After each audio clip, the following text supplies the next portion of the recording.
tonight we're really happy to be able to be the first to introduce you to Captain Paul Whitescarver, who is the 51st Commanding Officer of the Naval Submarine Base in New London. He just joined in December of 2015. Captain Whitescarver is a native of Roanoke, Virginia. He enlisted in the U.S. Navy in August 1980 and served 11 years in the enlisted ranks before being selected for the enlisted commissioning program. Captain Whitescarver has served aboard ballistic missile and fast attack submarines and commanded the USS Scranton from 2009 to 2012. He also served on the Joint Staff, the Chief of Naval Operations Staff, and the Commander Submarine Forces Atlantic Staff. Please join me in welcoming Captain Whitescarver. Katie and I got up here in December, and I want to tell you that New England gets a bum rap. You guys have been the most warming and welcoming neighborhoods around the base that that we've had the privilege of coming to, and that's no joke. You know, when I met, when I met Mayor Galbraith, it was a big hug, and Carl Lottie took me to a lot of the local government functions and so forth, and it is a very welcoming place, and I think that's a testament to the base and the relationship that we have with the local and the state governments here. But what I wanted to do today is since the governor was gracious enough to make this the centennial for the sub base and the sub school, I wanted to tell you a little bit about the things that we do. So what I'll do is I'll hit on a couple of things at the base, about the base, and then I'm going to tell you about the cool things that the base supports. All right. So my introduction was, this started back in 1868, but if you really wanted to think about it, it probably started a little bit earlier than that. And I mentioned this only because I thought it was pretty fascinating when I learned about this. But back in the War of 1812 and 1813, Commodore Decatur had 3 ships up here in your river, the Thames River, the United States, the Macedonia, and the Hornet. And they were blockaded in here for 2 years. In fact, after the first year, since they were blockaded, they all rowed out and went back into the New York harbor. And they came back a year later after the war was over, recommissioned the United States, the Macedonian Hornet, and sailed out here. But while they were here, they actually had a camp up here, Camp Decatur. And when I gave this presentation a couple weeks ago, somebody actually told me where it was, and so I'm going to go see it. So that's kind of neat for me. But in 1868, a year before that, the local people around the community here in New London decided, hey, let's get the Navy in here, and they gifted it to the United States Navy, and we accepted it. And in 1868, the base was founded. It was a coaling station at that time. And then if you look at the dates there, so it says 2015, but it was really 1915. The first submarine showed up here, the G-class, along with the tender Ozark, and then later on the E1 and D1 and D3 class with the USS Tonopah. Now here's a little fact for you. So one of those G-class series, when we decommissioned it in 1919, was actually used as a target, and it's actually in the, if I get this right, but it's down off of Niantic, and it's still there. So I don't know if anybody's gone down there to figure out if it's still there, but I looked it up the other day, and sure enough it says wreck, still there. Okay, and then this summer we're going to celebrate 100 years for the naming of the base. So in 2016, Commander Yates Sterling was the first commanding officer of the base, and the base was actually designated as a submarine base, the first, and now we're going to claim it's the finest because it is. So this is 2008, and really the footprint hasn't changed that much since this picture was taken. So next slide.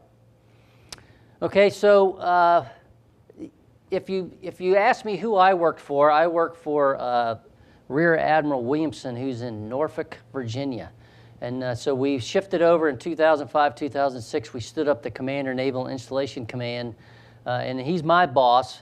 And he works for a guy, the Chief of Naval Installation Command, who's in Washington, D.C., and he runs all 70 of the installations that the Navy has. And we are one of the 17 installations and activities across 20 states for CNRMA, which is Commander Navy Region Mid-Atlantic. Okay, next. Okay, so what is my mission? My mission is to make submarines go to sea.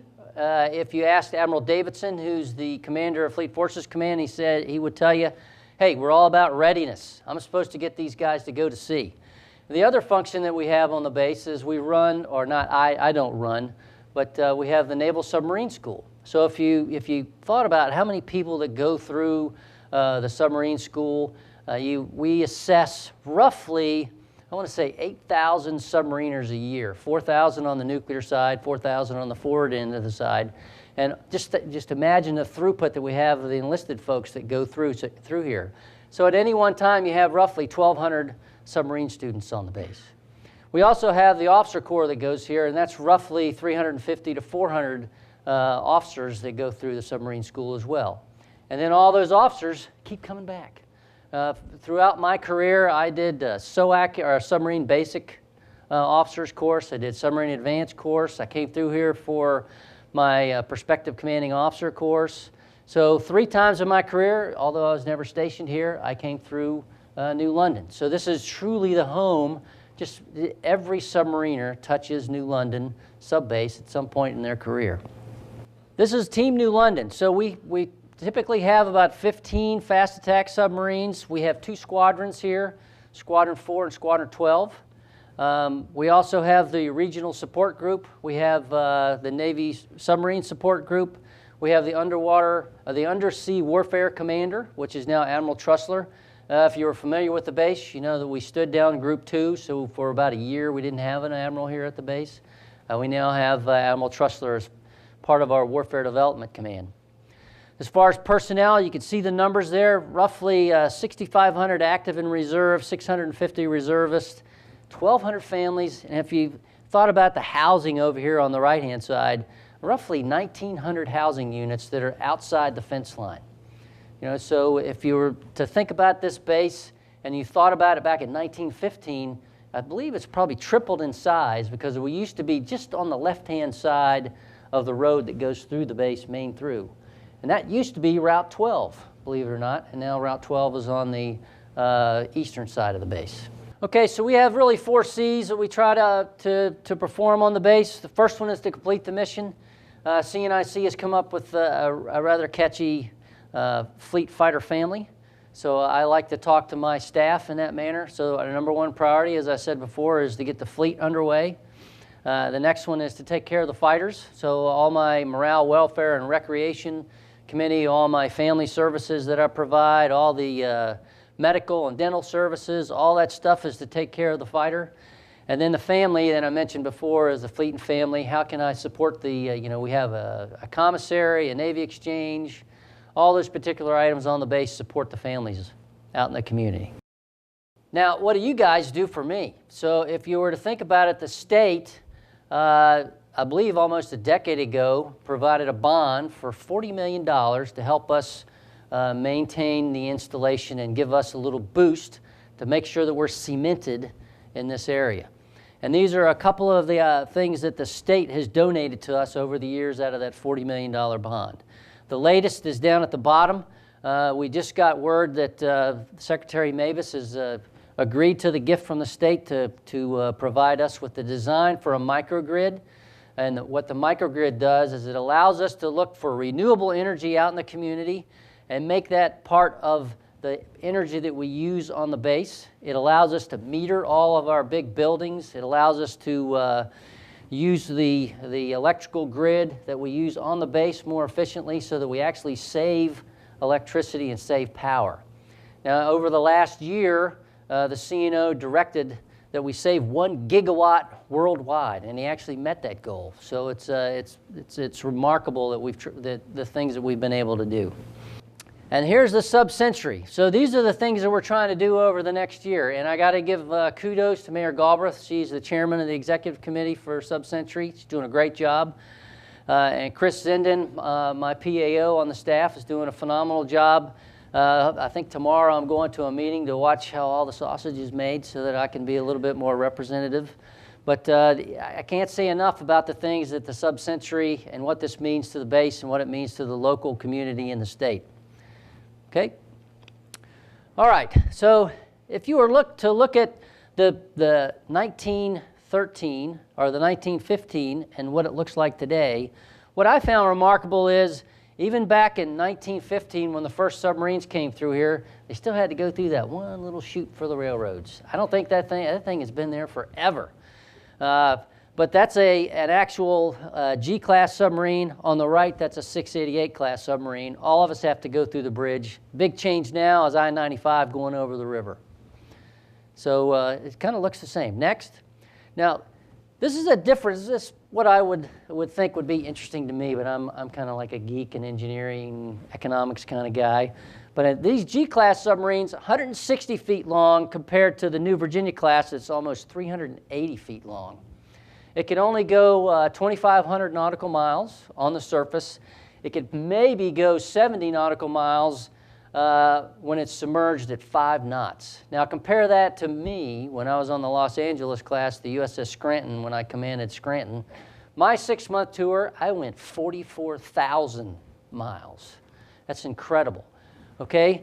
The other thing that you need to think about when we talk about nuclear power, how many years do you think we go before we actually have to think about either decommissioning the ship or refueling? 30 years. 30 years. I can get 15 6-month deployments out of that. It's just, if you think about nuclear power, it's something that we ought to use not only on ships but on land. If you could figure that one out, it'd probably be smart. Okay, next. This is what a submarine looks like. Okay, so if you were to ask me, you know, how important that picture is, I can tell you right now. So my time on Scranton, I did operations off of Libya. Actually shot missiles into Libya. We were there several weeks before, and we developed the common operating picture before the rest of the forces came there. You know, so, and I can tell you that because Admiral Mullen said, you know, told everybody on Meet the Press before I even shot one. So I know that I'm not telling you anything that's not classified. But that's what it looks like. It allows us to be there before anybody else. And think about it like this too. If I'm there, but they don't know that I'm there, then it's like business as usual. If I put a DDG off the coast, hey, that changes the way that they do business. And we're all about figuring out how they operate on a day-to-day basis so that we can determine what the common operating picture is before we send our forces in. Okay, next. This is what the submarine force is all about: stealth, agility, endurance, payload. You know, one of the things that I learned when I was on the Joint Staff, and I worked for the Warfare Capability and Assessment, JWICA we called them, was that really, if you think about it, what's the future for the submarine force? Really, all you need is a bus that goes underwater, and that way I can use that bus to get the capability there. I can use unmanned underwater vehicles that I can deliver from my bus that I get over there. I can use tethered devices. I can use tethered torpedoes. I mean, the capability that I can bring to the warfight, which I'm going to show you here in just a second, is amazing when you think about it, that I can reach, as I said before, I went 44,000 nautical miles. What can I do now if I just had a big old bus that I just took all this capability with it? And really, you know, that's really what the Virginia class does for it. It's just a huge bus that takes capability. So next slide. So these are all the different warfare things that we do in the submarine force. And you know what? I was privileged enough over the last 35 years to do every one of them. So, and I've had a blast. Okay, let's take a look at a couple of them. So the first one we're going to show you is that this is a Mark 48 torpedo. It's not even our advanced capability torpedo. But that torpedo, if I told you some of the specs, it can go in excess of 40 knots. It has a guide wire on it. I can guide it with 20,000 yards of guide wire, and then I have an extra 10,000 yards. Okay, and it's programmed. It's actually got an acoustic ability on it to listen, both passively and active, for the target. And then I could put it on set patterns to take it wherever I want. Now just imagine if I could take that and I could stretch that out to 100 nautical miles. You know, those are the things that we're looking to the future. Okay, next. Okay, strike warfare. I got to shoot missiles both into Libya, and I also shot into Kosovo. Imagine if I could touch you from 1,000 nautical miles with a weapon, and you didn't even see me. Remember the first picture I showed you where the submarine, you couldn't even see it? 1,000 nautical miles with a Tomahawk missile. Okay, special operating forces. All of the Virginia class have the ability to put dry dock shelters on the back of them, and we can actually deliver SEAL teams with the dry dock shelter. Now, back in the day when I was on USS Norfolk, we did all this without a dry dock shelter. We would just surface at night. I'll never forget this because we had at least 6 stows of SEAL gear down in the torpedo room instead of torpedoes. We surfaced, and a SEAL popped out of the hatch, and he put this little harness on, and I rigged a little davit, and the harness was attached to a rubber raiding craft, and he started running aft. And the next thing I knew, the rubber raiding craft came out of the hatch, folded out, and those guys were gone, just like that. It was amazing. Okay, Arctic operations. I am probably very fortunate. I don't know if Katie would say that I was very fortunate, but back in 2014, I was the officer in tactical command of ICEX 2014. So I spent roughly 3 weeks in the Arctic on top of the ice pack up there, roughly 130 to 140 nautical miles off the coast of Alaska. We had 2 submarines that showed up to play with us, one from the East Coast and one from the West Coast. In fact, the submarine that played in 2014 was USS New Mexico, right here from New London, and the USS Hampton from San Diego. So they both met up there. We shot some torpedoes. We did some tactical development to make sure that the different things, all of our capability on the submarine works great. And it was a great experience for me. And we also had the CNO up. He brought a bunch of VIPs, and we got to put him on the USS New Mexico for overnight before he flew back. This is where all of our submarines are located in the world and all of our bases. So on the East Coast, it's Portsmouth, Groton, Norfolk, and Kings Bay. Kings Bay is our SSBN, SSGN. If you were wondering what the B and the G, that's ballistic missiles. So that's all of our Ohio-class submarines that house roughly, they have 24 missile tubes for all of our D-class ballistic missiles. And then our SSGNs. On this side of the coast, it's Florida, Georgia. On the other side, it's Michigan, Ohio. And they are out of Bangor. So on the West Coast, it's Bangor, San Diego, Pearl Harbor. When we go overseas, Group 8 is the people that control us in the European area of operations. If you go over on the west side of the Group 7, controls all the boats when we're on the Pacific side, the Pacific AOR. And then Diego Garcia is one of our places where all of our SSGNs and anybody that goes into the Arabian Gulf has a place to do some maintenance. So next. Now, the reason why I wanted to show you a picture of Admiral Richardson, I don't know if anybody really remembers this, but Admiral Richardson was actually Commodore of Squadron 12 here in Norfolk. So, here in Groton. So I don't want to call him a native, but he's part of your sons that went on to do greater things. These are the things that the CNO has said that are in his design for the Navy. All of these are true to me, and I have worked for Admiral Richardson when he was at Sublant. He's a phenomenal individual, and I think he's the right guy to take us into the next couple of years for the Navy and make sure that we make all of the great investments that we need to do for the future.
And with that, I think we're ready for some questions. What's happening with non-nuclear submarine propulsion? I don't know, because we don't have any. But the one in the world does. They do. They're very quiet. The only problem is they don't have any legs. Remember I said we can go anywhere, anytime. The only thing that limits us is food. When I go to sea, I can make my own water, I make my own oxygen, I remove all the contaminants out of the atmosphere. Boats that leave here from New London can be on station and be gone for roughly 90 days if we needed to. You can't do that on the guys with non-nuclear submarines. Are they quiet? Yes, but I'll find them. Oh, you were first. Do we provide reciprocal training to Israelis, Brits, French, and other allies? We provide reciprocal training only, and I'm not the expert on this. We do have some British sailors that we have here in New London. I think USS New Mexico is one place where we have reciprocal training, and they actually go to our training schools, and they actually are attached to the ship for, I think, for a whole tour. And that's the only one that I know of. Everybody else, we don't share any of our technology with or any of our training. Sure. The Arctic. Recently, the Russians got their flag in the papers here. I know we put a lot of things on the bottom and on the ice, but are we going to make any more claims on having that American territory? I don't know that we need to make any claims. I think the United States is a member of the Arctic group that's up there. The CNO prior to Richardson came out with his vision for the Arctic, and it was pretty much lumped into near term, mid-term, and later term. I don't think his philosophy was we didn't really need to make any more investments for at least the next 2 to 3 years. Like I said, we go up there every 2 years as a submarine force, and you will see, I think if you can actually pull this offline, the strategy for the Arctic for the Navy, and we do a lot of jointness up there. So in ISEX 2014, I had a Canadian, British, and I forget the other group that was up there, but they were up there as part of my team, part of my command group. And I think the British are going to go up there with us in 2018. And we work very well with the Canadians and the other Arctic group that's part of that consortium up there. So I think we're in good shape. How do you control torpedoes with a wire? And if it's beyond the reach of the wire, how do you control it? Well, you don't control it if it's beyond the reach of the wire, at least not today. But remember, I said some of them all of our advanced capability torpedoes have set programs depending on the threat. And we can, that program will allow them to seek out either actively or passively the target if it's submerged. So we'll tell it where it is, and that's through some pretty, if you think about it, what we have to do is figure out the range of the target, its direction, and its bearing rate. And once we get all of those particular items, I can put a weapon on that, and I can make it stay pretty quiet up until it needs to be go active and find the target. So our technology is pretty amazing. Even without a wire. Even without a wire. So the one that I shot against the one that was a SyncX, we didn't even use a wire. But it was stationary. I mean, it was pretty easy. Well, a submarine submerged, how do they communicate with ships above them? Well, we have what we call a underwater telephone. That's an active transmission that we can talk to ships if they have a device that can receive that particular active transmission. We've gone to the point where we now have what we call digital ACOMs, where you can just spit out like a burst, and if they have the ability to take that in, they can decipher that, and it'd be like receiving a message. But other than that, we can't. And in fact, that's one of the things that makes the submarine force special is when our submarines go. They have orders, and we have the ability to communicate. We typically come up and communicate once every day with the people that we work for. If we're places where we don't want to communicate because it's a vulnerability for us to transmit, then some of our COs, and I was one of them, we wouldn't communicate for maybe a month and a half.